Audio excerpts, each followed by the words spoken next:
اگلا سوال قطر سے فاروق صاحب پوچھتے ہیں، کچھ لوگ صحرا میں جاتے ہیں چھٹیاں گزارنے ایک ماہ کے لیے، جو 78 کلومیٹر سے دور ہے، وہ سفر کی نماز پڑھیں گے یا قصر پڑھیں گے؟ یہاں عرب قصر نہیں پڑھتے، وہاں پر تو کیا ایسے لوگوں کے پیچھے نماز پڑھنا درست ہے جو پوری نماز پڑھ رہے ہیں؟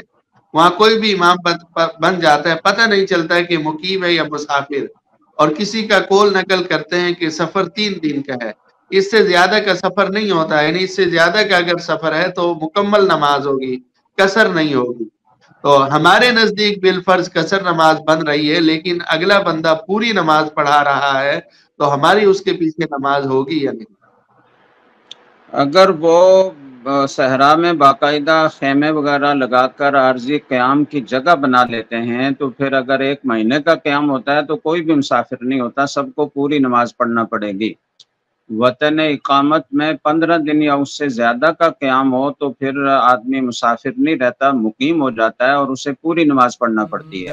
تو اگر 1 مہینے کا قیام ہوتا ہے تو سب کو پوری نماز پڑھنا ہی لازم ہے۔ باقی یہ ایک اختلافی مسئلہ ہے کہ سفر کتنے دن کا معتبر ہوتا ہے۔ بعض فقہا کے یہاں 3 دن سے زائد کا سفر نہیں شمار ہوتا، جبکہ اکثر فقہا کے یہاں 15 دن وہ سفر کی مدت ہے۔ اگر 15 دن سے یا 15 دن یا اس سے زیادہ قیام ہو تو پھر سفر نہیں ہوتا، پھر وہ قیام شمار ہوتا ہے۔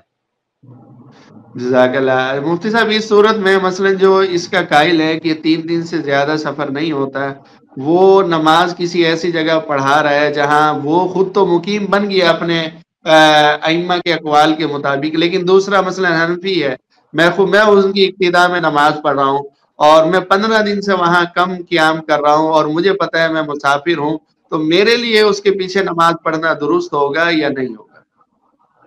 دیکھیں، اگر کوئی مقیم ہو تو اس کے پیچھے مسافر پوری ہی نماز پڑھے گا جب امام کی اقتداء میں پڑھے گا۔ تو امام چونکہ اپنے مسلک کے لحاظ سے مقیم ہے تو اس کے پیچھے اقتداء کرنے سے نماز ہو جائے گی، اس میں کوئی اندیشہ نہ کیا جائے۔